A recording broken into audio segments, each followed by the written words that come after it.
So after recording a 20-minute review, then deleting it, then walking around, freshening up, then eating some peanut butter to top it all off, I am finally ready to review this crazy movie.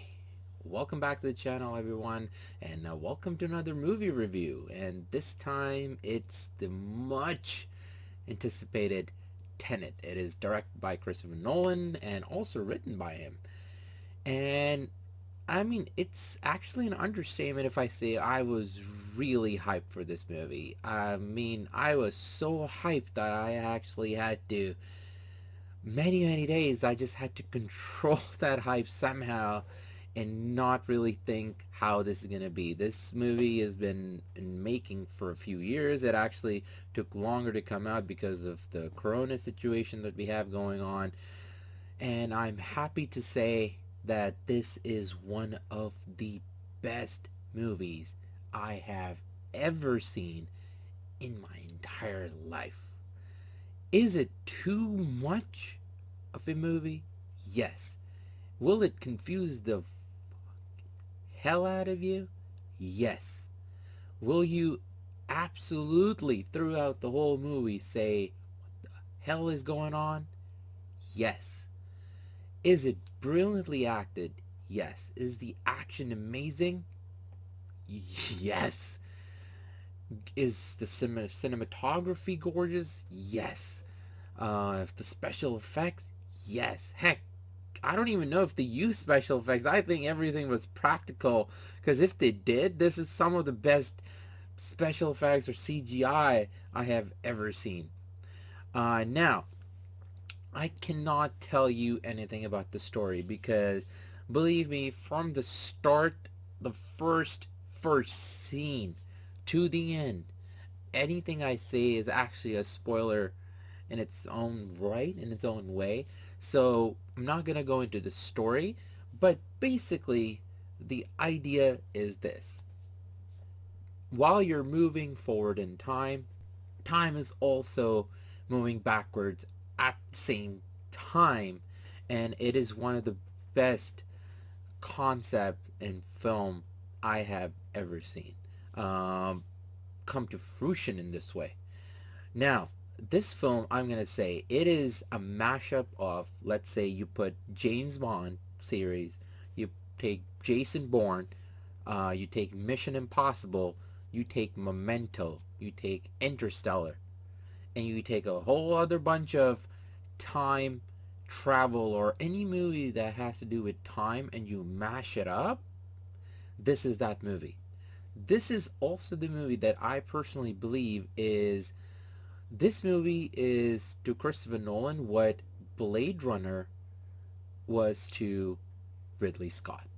This is that kind of movie. I don't think this is a movie that, in if you watch it once, or if you watch it twice, if you watch it 3 or even 4 or 5 times in the next year or a couple of years, we'll be able to understand all the elements in it. I do think this is something maybe 15 or 10, 15 to 20 years down the line, when we have that kind of maybe technology, or we have a better understanding of science, or when science goes even further, or the theories and or the time travel aspect that we as society we discuss or we've seen in different movies, that maybe advances. I think that's when we'll be able to really comprehend this movie. First of all, though, I'm gonna get in the acting, because the cast in this one, from John David Washington, or he's Denzel Washington's son, amazing. Robert Pattinson, man, he can act. If y'all can still stuck on him from his Twilight days, yo, you you gotta let that go, because lately he's been killing it. Elizabeth Debicki, everyone, every single one. There's some Indian actors. Dimple Kabadia is in it. There's also Aaron Taylor Johnson, Quicksilver, mostly known, or the Godzilla, the remake movie that came out for a few years ago. He's in it and he's so good.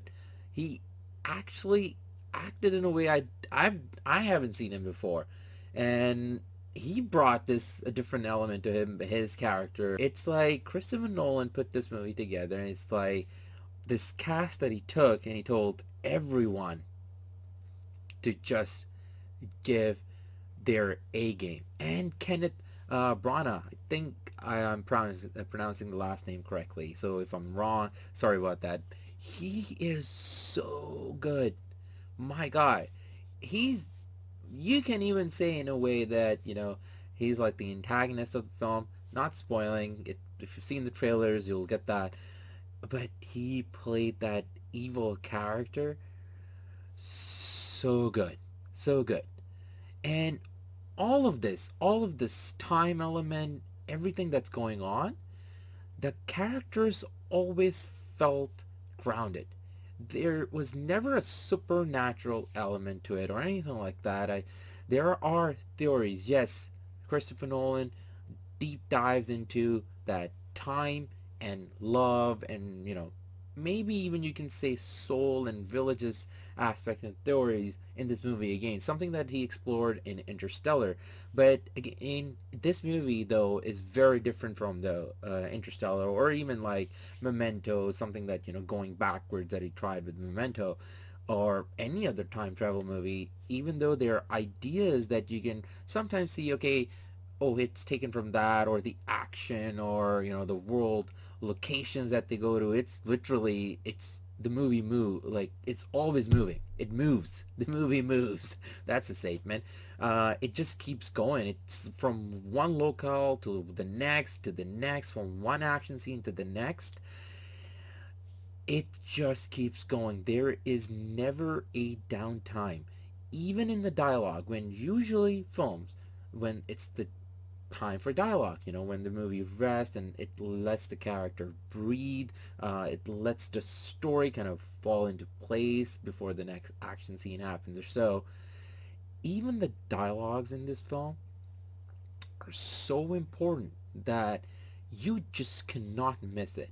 But the thing is, the information that is given to you, it becomes like overloaded. You do feel like that there's so much coming at you because the theories and all these things, all these elements for time that they introduce in this film, we have not seen yet in movies or in real life. It What they've tried to do here is something that is so out of our conceptual being at the moment that it's not something that we understand. So before going to the movie, I obviously stayed away from the spoilers, but read some of the reviews and some of the comments that were saying that it's confusing. Yes, but I don't think that's the reason to say that this movie is bad or anything like that. I think this movie is ahead of its time because it's trying to do something, and I think it's able to do something that has never been done before.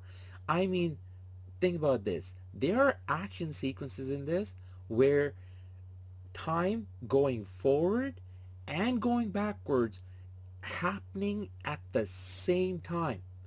Whether it's a car chase, whether it's a shootout, and the last act is when your brain, you would need some medication for your headache that you will get after watching this movie, in a good way. I'm not saying in a bad way, but there are stuff and just information overload that is coming at you, and things are happening at a pace that you really, really need to watch this movie without any popcorns or any drinks. I did that mistake. I had a popcorn, and every time I would like eat, even like a bite, I was like, oh, I missed the dialogue.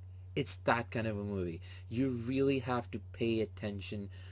There's so much detail crammed into this movie, but it is all brilliant. And you know what? The best thing about this movie, among other aspects, they're all brilliant, but the one thing that we've always had against Christopher Nolan is sometimes the way the action scenes are filmed. If you remember Batman Begins and The Dark Knight, the first two, Dark Knight Rises, I think he improved a lot, and Interstellar he even improved even further. But these kind of like hand-to-hand combat and chase sequences, so a lot of times there were too many cuts, too close to the camera, just like the first two Jason Bourne films that just overdid it with the shakiness and all.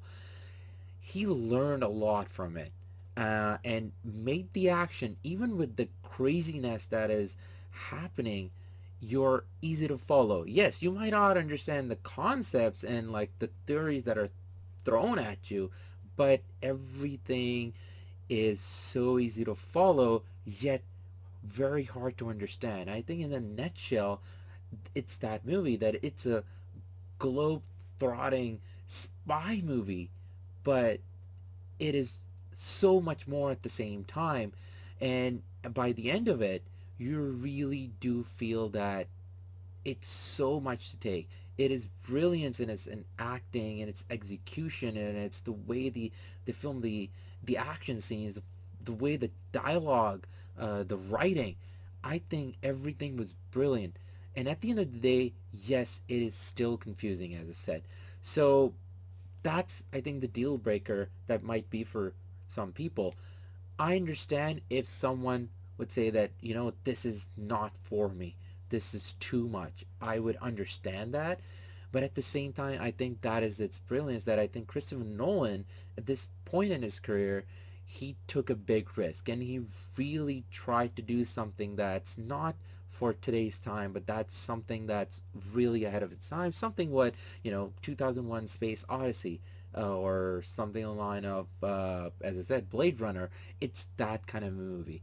And I think maybe now we probably, as audience, we're not going to be able to appreciate it as much because a lot of the the facts or the theories or the science stuff, I'm going to say, that is thrown at you, um, can be too much to handle in a movie like this, especially with something that's like 2.5 or so hours long, and there's so much crammed into it, and with so many characters at play, it can get too much. But even then, by the end of it, I was satisfied. Man, I saw this on a normal screen.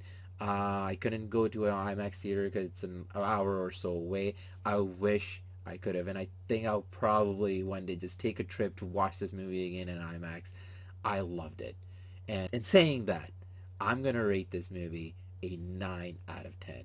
Now, again, with everything I've said, why 9 out of 10? Because yes, at the end of the day, it sometimes just gets too much. And even in dialogue or in the action and the way everything is put together, I think maybe another 10 or 20 minutes of slower time where the characters can just breathe and talk in a different or a normal way would have been probably great, so that you can, as even as audience, you can calm down and kind of rest your shoulders and just lay back for a few minutes before everything goes crazy again.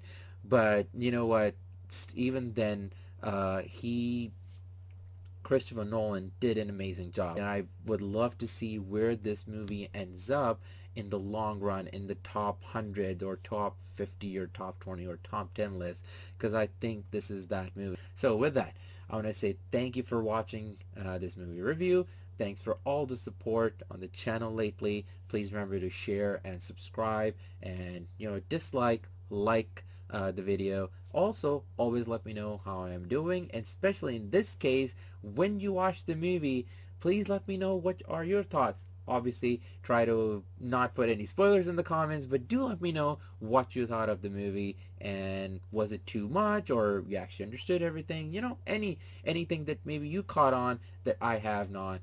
And yeah, that would be great. So with that, I want to say thanks for watching, and take care, and I will catch you all soon.